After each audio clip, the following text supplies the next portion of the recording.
Imagine being stranded under the scorching frontier sun, no water in sight with a frightened child in tow, and your only hope of rescue arrives as a mysterious cowboy on horseback. That life or death tension sets the stage for this unforgettable story of betrayal, courage, and new beginnings. Will our widow and her daughter escape the clutches of those who abandoned them and find justice at last? You'll have to listen until the very end to see how fate unravels on this untamed land. But before we dive deeper, don't forget to hit that subscribe button and ring the notification bell.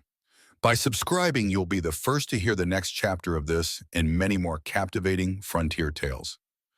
We appreciate your support. Every new subscriber helps keep these stories alive and thriving, bringing you the best adventures straight from the American wilderness. Leah Walker stood in the single ray of early morning light that cut across her modest bedroom, one hand touching the simple gold band on her left ring finger. The ring worn smooth from 6 years of marriage caught an echo of the sun, its glow the only comfort on this stark frontier morning. Behind her 6-year-old, Clara stirred under a patchwork quilt, oblivious to her mother's mounting worries. "Mama, will Papa be home today?" came Clara's soft question, her eyes still dreamy with sleep. Leah's throat tightened, the weight of recent tragedy pressing down on her. "Remember, darling," she murmured gently, approaching the bed to smooth Clara's unruly curls. "Papa's gone to heaven now. He won't be coming home again." Clara's lower lip trembled, but she nodded bravely. She had her father's quiet dignity, a trait that made Leah's heart ache with equal parts pride and sadness. Jonah Walker had been gone for 2 months, buried in a Montana grave, while his widow and only child struggled to hold on to the home he'd built with his own hands. Leaning against the wall, Leah wondered how a life of such promise could unravel so fast. Outside, the crunch of wagon wheels and the distant nicker of horses broke her reverie. In that moment, she felt again that creeping apprehension, like a shadow sliding across the floor, whenever her father-in-law, Jericho Caldwell, paid a visit. Jericho was a formidable figure with flinty eyes that seldom warmed even at Jonah's funeral. His younger son, Benjamin Caldwell, trailed in Jericho's wake like a lean, jittery shadow, always glancing around, as if the truth might leap out from behind a corner. Lately, their visits had taken on a colder, more urgent edge. They insisted Jonah had left debts that jeopardized the ranch that Leah and Clara could not possibly manage. Yet Jonah had always assured her they were secure, every payment made, every fee cleared. Every line in Jericho's expression whispered that he believed differently. "Clara, sweetheart," Leah said with a forced calm, "take your doll and wait for me in the kitchen." Clara obeyed without question, though she cast a worried glance back at the door. Leah steeled herself, pressing her palm against the cool wood of the front door before opening it. Jericho and Benjamin stood on the porch, their expressions confirming Leah's worst suspicions. Their muddy boots tracked across the freshly scrubbed floor as she led them into the small sitting room, its simplicity contrasting sharply with the grandeur of the Caldwell estate. Jericho settled himself in Jonah's favorite armchair, as if it were his right. "We've been patient, Leah," he said in a tone that brooked no argument, "but the bank is demanding answers. A woman alone can't save this place from ruin." Benjamin lowered a stack of official-looking documents onto the table. "These deeds confirm that Jonah took out heavy loans against the property," he added, "and we have all the proof we need to show. You're in over your head." Leah stared at the pages, her vision blurring. The signatures didn't quite resemble Jonah's, but exhaustion and grief made it hard to be certain Jericho wasted no time driving his point home. "You and the child must pack. We've paid for stage coach tickets east. You'll leave in 2 days." The finality in his voice made Leah's skin prickle. Their plan was all too clear: force her off the land and claim the ranch for themselves. Yet a small spark of defiance lit within her. She would protect Clara and Jonah's legacy no matter what it took. That evening, after Clara was tucked into bed, Leah sat at the kitchen table poring over every scrap of paper Jonah had left behind. She found a strong box with letters, receipts, and a suspicious version of the deed to the ranch. The ink looked fresh in places where it should have been aged. A wave of anger and sorrow rose in her chest. Could Jericho and Benjamin have forged these documents to manipulate her into leaving? In her heart, she believed Jonah had told the truth. They owed no one a single dime, but proving it would take more than her word against Jericho's. When dawn broke, she heard hoofbeats in the yard. Jericho had returned this time, accompanied by a lawyer named Mr. Harrington, a man whose polished demeanor belied the cold calculation in his eyes. They confronted her in the sitting room, Harrington spinning a legal yarn of debts, liens, and property laws that all but pinned Leah to a corner. We're offering a fair chance, Jericho said with feigned sympathy. A widow and a child don't belong in such harsh territory without a man's protection. Leah wanted to hurl accusations at them about forged deeds, missing documents, the ways they'd chipped away at the ranch's workforce by paying off Jonah's hired hands. But she thought of Clara upstairs. A reckless move now could put them both in danger. At last, she said in a quiet but firm voice, I need time to review these papers. I won't sign anything without being certain. Jericho's nostrils flared, but Harrington put a hand on his arm. Fine, we'll return tomorrow, said the lawyer. Jericho's warning lingered in the air as they left. Don't test my patience, Leah. You know this is best for everyone. The door slammed, leaving Leah shaken in the aftermath of their intimidation. Upstairs, she found Clara awake, clutching her rag doll to her chest. Mama? Why is Grandpa yelling at you? The child asked, voice quivering. Leah knelt down, smoothing Clara's dark hair back from her forehead. It's just grown-up talk, she managed, summoning a reassuring smile. We'll be all right, I promise.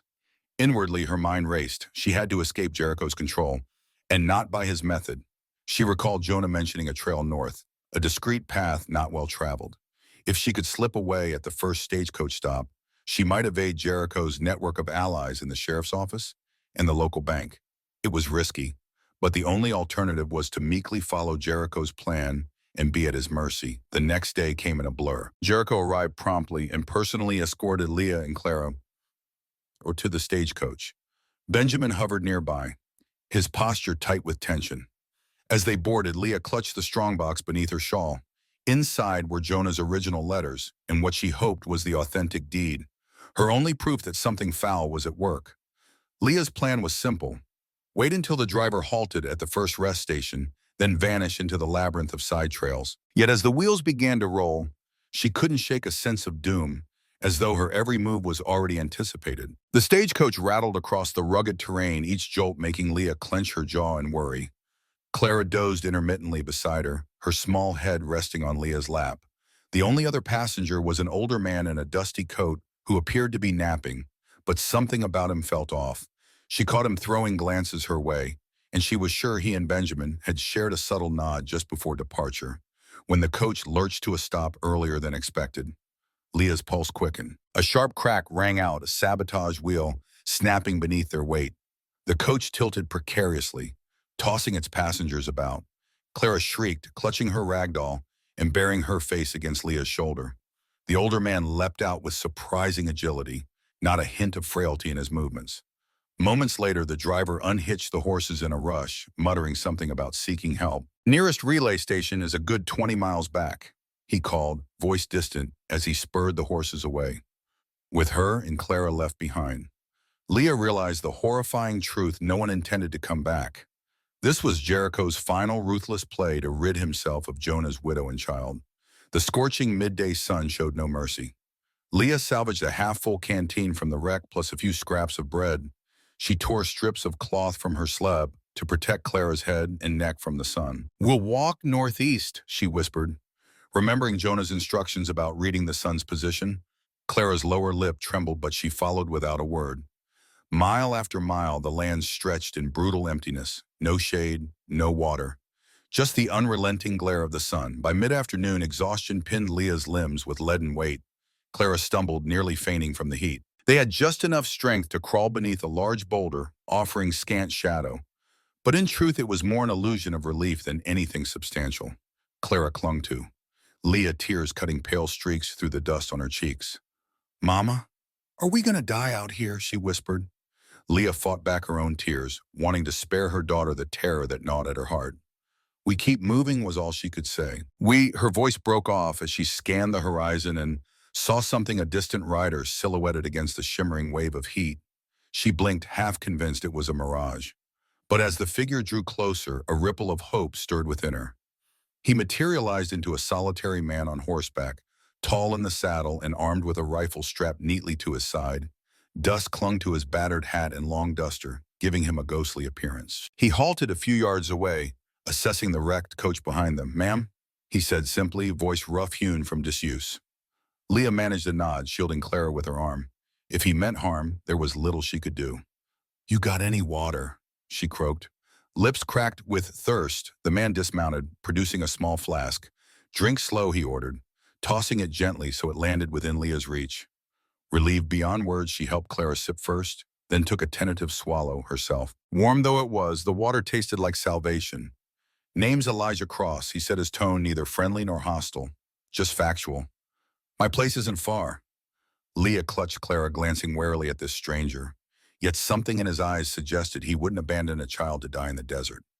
"Please," she breathed. "Help us." Without another word, Elijah lifted Clara onto his saddle, letting Leah see the quiet gentleness behind his weathered exterior, and promised he'd return for her once he got the girl to safety. By the time Elijah returned for Leah, the afternoon sky had shifted to a palette of purples and oranges. He hoisted her up behind him on his sturdy mare, and they rode in silence across the endless sea of grass. Each step of the horse resonated with fatigue in Leah's bones, yet she clung to the man's solid frame, relief battling her distrust of strangers. Gradually, shapes emerged in the dusk: a humble log cabin, a small barn, and a thin stream winding through the parched land. It was a homestead hidden in a natural depression, rendering it nearly invisible from a distance. Elijah dismounted and helped Leah do the same, his hands careful yet strong around her waist. Inside the cabin, Clara lay on a narrow bed already wrapped in a blanket. The space was Spartan: one table, one chair, a cast-iron stove, and a mantel that held a single faded photograph. Leah hurried to Clara's side, pressing a hand to the girl's brow. Her daughter's fever had subsided, though she still looked exhausted. "Thank you," Leah said, her voice barely above a whisper. "I'm Leah Walker, and this is Clara." Elijah gave a small nod. Figured as much. He set a kettle to boil on the stove, adding herbs that gave off a soothing scent. "Drink this when you have rested," he said, slipping into a caretaker's role with remarkable ease. Leah noticed the photograph on the mantel, a woman and a small boy posing in front of the same cabin. Their faces were lit with carefree smiles. When her gaze drifted back to Elijah, she found his expression hollow, as if he'd not yet decided how much of himself he was willing to share. "Was that your family?" she asked gently. He nodded, eyes fixed on the gently steaming kettle. "Catherine and our son Daniel. 18 years ago," then he said nothing more. Lost in whatever past he carried, Leah's eyelids grew heavy. She slid down beside Clara, wrapping an arm around the sleeping child. Outside, the silhouette of Elijah sitting on the porch rifle across his knees was the last thing she saw before drifting into an uneasy sleep. In the darkness, feverish dreams plagued Leah. In one, Jericho's face morphed into the vultures circling overhead. In another, she saw Jonah lying crushed beneath debris at the mill, a memory that still punched the air from her lungs. She half woke to the sound of water trickling, Elijah pressing a damp cloth to her forehead. A heartbeat later, she plunged back into a swirl of nightmares where forged deeds and ominous banknotes danced like wicked marionettes. When morning came, the fever had receded, and Leah found Clara curled against her side, the color back in the child's cheeks. Elijah leaned against the cabin's single chair, arms folded. "You kept talking in your sleep about a Jericho Caldwell," he said quietly, "and something about forged papers. Why would a man try to murder his own kin?" Leah swallowed, her throat still raw. "Greed," she managed. "He wants the ranch. Jonah left me, and there's more, but I only have scraps of proof." She pulled out the battered strongbox from beneath her shawl, setting it on the table. "But Jericho has the town in his pocket, the sheriff, the lawyer, the banker." Elijah's expression didn't shift, but she sensed a flicker of understanding, maybe even empathy. "I've known men like him," he said. "They don't stop until they have everything, or until they're made to stop." He regarded her for a long moment. "That means you and Clara are in for a fight, especially if they figure out you're still breathing." Outside, the dawn revealed fresh footprints and hoofprints around the barn, no doubt from Elijah's efforts to care for his animals in the early hours. Leah realized this man haunted as he was represented their best hope. "Teach me," she found herself saying. "Show me how to protect us." High above, hawks circled in the pristine Montana sky, while Leah helped Elijah mend a leaning fence post. The cabin's perimeter was unexpectedly well fortified, shallow trenches and hidden stakes around the property, telling signs that Elijah had long prepared to defend himself. "I earned that ghost of the prairie nonsense," he said one afternoon, catching her curious look as she studied a cleverly disguised watchtower near the barn. "After what happened to my family, I kept to myself. People start rumors about men who refuse company." He shrugged as if it no longer mattered. Clara spent her days recovering, exploring the edges of the homestead with Lucy, the rag doll she treated like a best friend. On the second day, Elijah surprised her with a small wooden figurine, a tiny horse carved with meticulous care. Belonged to my son, he said awkwardly, handing it over Clara. Named the horse Sugar, nestling it alongside Lucy during story time. To Leah's eyes, the gesture revealed a part of Elijah's wounded heart that still yearned to connect. At sundown, the three of them often gathered outside the cabin, sipping tea while watching the horizon. Though conversation was sparse, it felt peaceful, like an unspoken pact to share solitude. Yet Leah's unease never fully faded. She knew Jericho Caldwell well enough to sense he wouldn't simply assume Leah and Clara had perished in the desert. He was methodical, persistent, a predator biding his time. Her intuition proved correct. Miles away in the bustling town of Fairbranch, Jericho pinned a new poster to the sheriff's board, a sketch of Leah's face labeled, "Wanted for questioning." He spun a tale that she'd lost her mind from grief, kidnapped her own daughter and fled. The offered reward for safe return was tempting enough for half the men in the region to keep watch for a woman and child traveling alone. That same day, Jericho dispatched hired guns in small bands, instructing them to sweep the territory. The circle around Leah and Clara tightened with each passing hour. Someone else, however, was also on the move. Daniel White Elk, a childhood friend of Jonah's, caught wind of Jericho's bounty. He'd seen forged signatures before he once worked with Jonah on a minor land dispute, and suspected that Jericho was behind it all. Daniel quietly left town and headed north, where rumors claimed a solitary man named Elijah Cross might shelter fugitives. This knowledge came from half-whispered stories about the ghost who patrolled remote prairies, helping the vulnerable when no one else would. For Daniel, it seemed more than legend, especially given Jonah's letters that had hinted at Jericho's treachery. Back at the homestead, Elijah taught Leah how to load a rifle with quick efficiency. "Keep your stance like this," he murmured, adjusting her arms. His touch was sure radiating a mix of caution and skill. When she pulled the trigger, the recoil bit into her shoulder, sending a shiver through her frame. But she held her ground. "You'll do," Elijah said, half a grin tugging at the corner of his mouth. Leah recognized that was as close to praise as he would offer. She lowered the gun, feeling a surge of determination. With every lesson, her resolve to stand and fight solidified. That evening, she stared at the strongbox, reading and rereading Jonah's last letter. It spoke of undiscovered silver on the property, a fortune Jericho must have learned about. Beside it lay Elijah's documents. Notes that Catherine, his wife, had once collected, proving a powerful rancher was stealing land and forging deeds nearly 2 decades ago. Different names, same story. They're all cut from the same cloth, Elijah said. And Leah vowed silently that Jericho Caldwell would not succeed no matter the cost. News traveled fast on the frontier, even to remote homesteads. One late afternoon, as Leah and Clara were gathering eggs from the chicken coop Elijah had built from salvaged lumber, they heard a distant shout. Daniel White Elk appeared over the ridge, carefully raising his hands to show he meant no harm. "Elijah Cross," he called Leah. "Walker." Elijah came around the corner, rifle casually angled across his arm. "That depends on who's asking," he replied. Once Daniel introduced himself and mentioned Jonah, Leah's eyes widened with relief. She recognized Daniel from old photographs Jonah once kept. "I came to warn you," Daniel said, breath still ragged from his hard ride. He spoke of Jericho's bounty of groups scouring the region and of the reward fueling their zeal. "Jericho wants you silenced," Daniel told Leah bluntly. "If you have any evidence, letters, deeds, he can't risk you showing them to the territorial marshal." They gathered inside the cabin, letting Daniel catch his breath. Over cups of Elijah's ever-present herbal tea, they laid out the documents. Jonah's hidden deed, Robert's questionable signatures, old records Catherine had kept on another unscrupulous rancher. Daniel's expression darkened as he pieced together the pattern. "This is exactly what Jonah suspected before he died," he said, "and the same tactics used against Elijah's family years ago. We have to get this to the marshal in Fort Brandon." Leah and Elijah exchanged glances. Leaving the homestead with Clara would be risky, especially if Jericho's men were combing the countryside. But time was running short. Every day allowed Jericho more opportunity to buy influence or destroy more evidence. If they wanted justice, not just for Jonah, but for all those displaced families, they had to act. Daniel stood and offered, "I'll ride ahead. The marshal is a fair man. If he sees this evidence, he won't let Jericho's power go unchecked." Before Daniel departed, Elijah showed him hidden vantage points around the homestead in case he needed to return. "I've rigged a few surprises," he said matter-of-factly, pointing to wooden stakes he'd driven into tall grass. "Can't fight an army, but we can make sure they pay a price for trespassing." Then he and Leah watched Daniel disappear into the distance. Inside, Clara busied herself with Lucy and her carved horses, oblivious to the undercurrent of danger.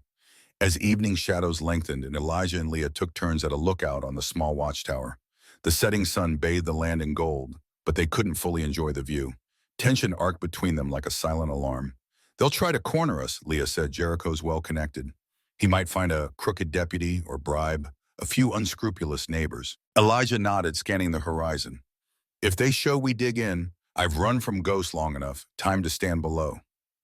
Clara's laughter echoed from the yard where she discovered two baby sparrows chirping in the barn rafters.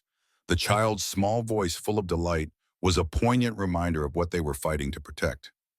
"We do this carefully," Leah said, her tone softening as she watched Clara.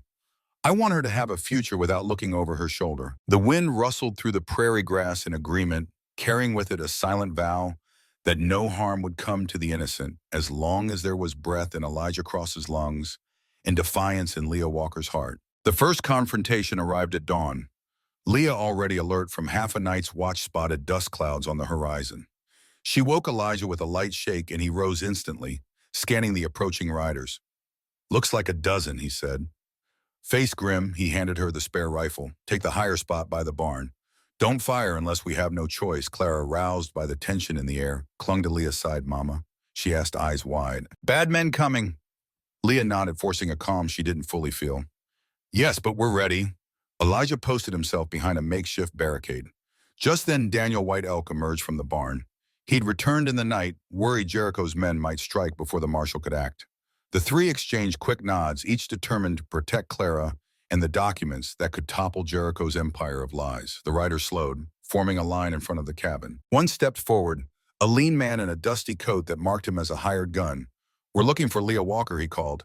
"Heard she might be holed up here." Elijah raised his voice, strong and sure. "Ain't nobody's prisoner here?" "Turn around," the man in the coat sneered. "You know there's a good reward for handing her over, enough to buy fancy rifles." "Better horses," Elijah's lip curled. "If I wanted easy money, I wouldn't be out here, friend." Tension crackled in the silence. Behind the men, Leah could see a second group trying to circle around. She slipped out of sight to intercept. Shots rang out, warning shots from Elijah, pinging off rocks near the flankers. The men cursed, jerking their horses back. Still, the leader of the group pressed on Jericho. "Caldwell is offering a fair deal. Give us the woman and the kid, no one gets hurt." Leah's blood boiled at the insolence. She recalled Jericho's sanctimonious words, claiming to care about the family's well-being while orchestrating cold-blooded betrayals. From her vantage, Leah took aim not to kill but to put fear in them. She fired once, the bullet whistling dangerously close to the man's stirrup. His horse reared, nearly throwing him off. "Next one won't miss," Elijah warned. "Leave or taste lead." The men hesitated, clearly outgunned by defenders who knew the terrain and had no qualms pulling the trigger. One by one, they peeled away. The last to go leveled a glowering stare at Elijah. "We'll be back," he spat. With more, Elijah watched them vanish in a swirl of dust. Daniel exhaled, lowering his rifle. "They'll regroup. Jericho won't stop just because we gave them a bloody nose." Elijah's eyes flicked toward Leah. "No, he won't, but we've bought ourselves breathing room." When the danger receded, Clara came bounding out, eyes shining with relief at seeing Elijah and her mother unharmed. She held Lucy protectively, the rag doll looking like a tiny sentinel in her arms. "You two are real tough," she said solemnly, making Elijah grin for the first time in Leah's memory. "Anyone who comes for you has to get past me," he promised. Leah sensed the sincerity behind those words. He wasn't just a man fulfilling an obligation. He was someone who had chosen them as his cause. That realization sent a wave of gratitude and warmth through her heart. Even in the midst of danger, something tender was forming between them. Fragile yet undeniably real. Far across the prairie, Jericho Caldwell seethed when his bruised and humiliated hirelings returned. He'd stationed himself at a makeshift camp, determined to corner Leah and retrieve what he believed she had stolen. Though in truth, he had stolen it first. "What do you mean you couldn't take one widow and a child?" he barked, face reddening with rage. The men muttered about an armed defender. "Maybe two. Well supplied and entrenched," Jericho spat on the ground. "That must be the ghost of the prairie. I've heard tales about Elijah Cross. He should have stayed in his hole." Furious, Jericho ordered a more systematic search. "Sweep every acre," he told them. "Cordon off trails heading north. I want that woman's path to Fort Brandon cut off. If Leah made it to the marshal with the real deed, and Jonah's letters, everything Jericho had built would crumble. The mere thought of a judge ruling in favor of Jonah's widow turned Jericho's stomach. He barked a command for Benjamin, his surviving son, to dispatch more men. Though Benjamin had grown quieter of late, uneasy with his father's extremism, he still followed orders. Jericho counted on that familial loyalty to hold. Meanwhile, at Elijah's homestead, time grew short. They knew Jericho would come again, likely with double the men, and a plan that overcame Elijah's hidden defenses. "We can't stay here," Daniel White Elk told them one afternoon. "I managed to speak with the marshal. He's gathering a small force, but they're days away. We might not have that long." Leah packed the vital papers, Jonah's will, and evidence of forgery into saddlebags. "Then we ride for Fort Brandon ourselves," she decided. "If Jericho traps us out here, it ends badly. But if we slip past them and reach the marshal first, Jericho's finished." Clara nestled on a bundle of blankets, listened wide-eyed. She'd grown more resilient in these desperate weeks, no longer sobbing with every gunshot. "Is Mr. Elijah coming too?" she asked, hugging Lucy. Leah and Elijah exchanged a long look. "Yes," Elijah finally said, voice firm. "I'm done, living like a ghost." He glanced at Leah. "We ride together unless you'd rather I stay behind." Leah shook her head, her relief evident. "We need you. Clara needs you." A flicker of emotion passed across Elijah's usually stoic face, and he nodded once. After dark, they saddled up, quietly slipping away from the cabin that had been their refuge. Leah felt a pang of sadness at leaving the place that had offered safety. She knew a small part of Elijah's heart lay in those walls. But when she looked back, she saw only his silhouette steady at her side, choosing to protect them rather than remain behind. Daniel took the lead, guiding them through moonlit trails, well off the main road, hoping to avoid Jericho's roving patrols. Near midnight, they stopped by a shallow creek to water the horses. The hush of the plains enveloped them. Clara slept in Leah's arms while Daniel and Elijah scouted ahead, scanning for any sign of a trap. Overhead, the stars burned fiercely, unmoved by their human struggles. Jonah used to say, "You have to make your own luck," Leah whispered to herself, recalling her husband's voice. She'd promised him she'd fight for the ranch and for Clara's future. If she closed her eyes, she could almost feel Jonah's hand on her shoulder, urging her forward. Through the darkness, Daniel motioned them onward. They mounted and pressed on, aiming for Fort Brandon, a beacon of law in a land where Jericho's type too often held unchecked power. Each hoofbeat was a step closer to either salvation or ambush. Leah breathed in the cool night air, steeling her resolve. They weren't helpless victims anymore. They had evidence, allies, and a quiet guardian who had chosen them above his haunted solitude. Fort Brandon's imposing gates loomed against the first light of dawn. The four travelers urged their weary horses forward, relieved to see watchtowers manned by alert sentries. "State your business," a guard shouted from above. Daniel White Elk held up a folded letter bearing the territorial marshal's seal. Moments later, they were ushered through the wooden gates into a courtyard, bustling with soldiers' wagons and the hum of frontier commerce. Marshal Henderson, a lean man with a graying mustache, approached. He took Daniel's letter, scanned it, then glanced at the tired group. "You must be Leah Walker," he said, offering a polite nod. "I've heard a great deal about you." Leah dismounted stiffly, her body aching from the nocturnal ride. "We've come with documents," she explained, "proving Jericho Caldwell has been forging deeds and sabotaging ranchers, my husband included." Elijah handed over the saddlebags containing the precious evidence. The marshal's eyes flickered with intrigue as he peered into them. "Follow me." They relocated to Henderson's modest office, where he spread the papers out on a large table. Leah's heart thudded in her chest as she recognized Jonah's handwriting, the notarized lines of the real will, and the bank letters that Jericho had likely forged. Elijah added notes Catherine had compiled 2 decades earlier, a near-identical pattern implicating the same kind of land theft. Henderson let out a low whistle. "If this is genuine, Caldwell could face a lifetime behind bars," he said. "I'll have my men copy these documents and prepare warrants. His hold on that region is about to crumble." While Daniel assisted with explaining the older case, Elijah paced the room, occasionally glancing at Clara, who dozed in a chair beside Lucy. Leah brushed a stray curl from her daughter's forehead, relief flooding her. "They had made it?" Marshal Henderson straightened Jericho. "Caldwell won't surrender quietly," he remarked. "We'll need a small detachment to head out at once. You said your homestead was attacked?" He looked to Elijah, who nodded. "We left a cabin behind, might still be standing, but Jericho's men likely burned it or claimed it. Either way, we'll fight to protect Leah and Clara." Before they could finalize their plans, a commotion in the fort's courtyard drew them outside. A group of riders galloped in under a makeshift truce flag, and at the front was none other than Jericho Caldwell. His face was twisted with fury and desperation. "Leah," he roared, scanning the crowd until he spotted her. "You ungrateful wretch," hiding behind the marshal's men. Now, two lawmen stepped forward to bar his path, rifles in hand. Henderson strode out to meet them. "Jericho Caldwell, you're under investigation for fraud, forgery.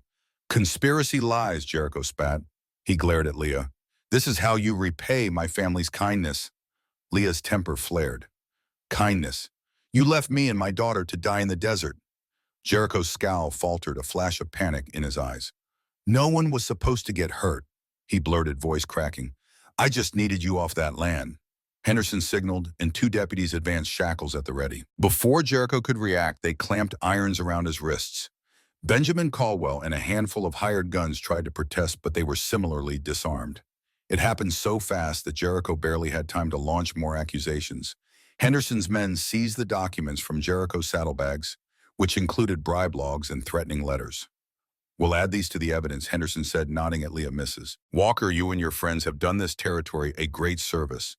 Jeremiah Caldwell, deposed patriarch of a failing dynasty, was taken away, cursing and sputtering. As the fort's gates closed behind the prisoners, Leah exhaled a breath she felt she'd been holding for months. She turned to Elijah, who offered her a small, weary smile. "It's over," he said. She swallowed hard. "For Jericho, yes, but we still have a ranch to rebuild." Months later, sunshine poured over the gently rolling fields of the Walker Ranch, restored to Leah's name, just as Jonah had intended. Though there was still plenty of physical work to do, the spiritual weight of Jericho's oppression was gone. Each morning, Leah rose with Clara to tend to livestock, check the fences, and plan improvements, and she never did it alone. Elijah Cross had chosen to stay. He and Leah, initially bound by survival, found their partnership blossoming into something that promised lasting devotion. No official announcement had yet been made, but the way they stood side by side, how Clara called him Pa Elijah, when she forgot to be formal, made it clear. A small gold band, once belonging to Catherine Cross, now graced Leah's hand. It symbolized not just marriage, but the union of two stories once marred by betrayal and grief, now woven into hope. The ranch was no longer a place of looming dread. Neighbors freed from Jericho's manipulations readily offered help. Daniel White Elk, praised as a local hero, came regularly, assisting with everything from roofing to teaching Clara about native plants. Some of the land Jericho had stolen was returned to its rightful owners, forming a mosaic of smaller homesteads that supported one another. Each success was a tribute to Jonah's legacy and Catherine's dream of honest folks thriving on the frontier. This autumn day, an impromptu gathering assembled around the newly raised barn. Children chased each other in circles, while women laid out pies and cornbread on makeshift tables. Men hammered planks into place, finishing touches on a structure that replaced the barn Jericho's men had burned in the final skirmish. Elijah was up on the rafters, strong arms hoisting beams into alignment. Below, Clara held Lucy the rag doll and directed the older children in naming the barn cats. Leah, smiling at the cacophony of youthful voices, passed out glasses of lemonade. Occasionally, she caught Elijah's eye, and a silent understanding flowed between them. "We did it. We're safe." We're home toward evening, Marshal Henderson appeared. He'd been invited to see how his intervention had changed local fortunes. He shook hands with nearly everyone, even sampling a slice of peach pie, grinning from ear to ear. "I've had my fill of Caldwell trials," he joked. "I'd rather celebrate the living. It's good to see justice yield something so tangible." When he finally reached Leah, she thanked him, voice thick with emotion. "You helped set us free," she said. Henderson tipped his hat. "You were the brave ones. I just did my job." As twilight painted the sky in orange and violet, a hush fell over the crowd. Elijah climbed down, dusted off his shirt, and took Leah's hand. Clara joined them, eyes bright. People gathered in a semicircle, sensing a special moment. "I never thought I'd share my life again," Elijah said quietly, his gaze flicking from Leah to Clara, then to the distant horizon. "I thought losing Catherine and Daniel was the end of me, but meeting you." He looked at Leah. "And you, Clara, gave me a second chance. I figure it's time I stopped being a ghost." Leah's heart swelled. She squeezed his hand. A breeze teased the prairie grass, carrying away the last shadows of the Caldwell dynasty. In their place was the laughter of neighbors, the warmth of friendship, and the promise of tomorrow. Across the barnyard, children laughed under a rising moon, their footsteps in sync with the beat of a land that was finally at peace. Fiddles began to play a gentle tune and folks started dancing swirling skirts and clapping hands, celebrating not just a barn raising, but the raising up of lives long bowed under fear. Leah joined the dance, leading Clara by the hand. Elijah followed wooden fiddle music twining around them like a living thread, binding a community whose scars were now souvenirs of survival. Overlooking the scene was a small row of carved horses on a shelf, Catherine's, Daniel's, Jonah's, and the ones Elijah had made for Clara. They were symbols of memories bridging past and present within this circle of lamplight and tender camaraderie. Leah realized how far they'd traveled from that moment in the desert. The in-laws who had tried to destroy her were now under lock and key. The ranch that had nearly slipped from her grasp was thriving. And the man who had once isolated himself from the world had reopened his heart to love.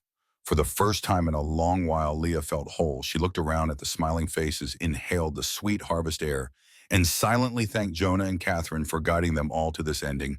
A beginning, really, where even the harshest frontier could become a homeland, as long as good people stood together. Looking back, it's remarkable how courage, honesty, and shared purpose became the bedrock of this new family. Leah's unwavering resolve, Clara's tender optimism, and Elijah's open heart formed bonds no betrayal could break. From near death under the punishing sun to reclaiming a ranch on the brink of ruin, they transformed tragedy into triumph, reminding us that second chances do exist even for those who once believed themselves lost. On a personal note, this journey shows how empathy and determination can defeat greed. Every act of kindness, from teaching a little girl about horses to risking one's life against ruthless men, prove that when people stand up for what's right, healing and hope follow. Thank you for joining us on this adventure. We'd love to hear your thoughts. Which moment touched you the most? What lessons did you draw from Leah and Elijah's struggles? Drop a comment below and let's keep the conversation going. And if you haven't yet, be sure to subscribe for more inspiring tales just like this one.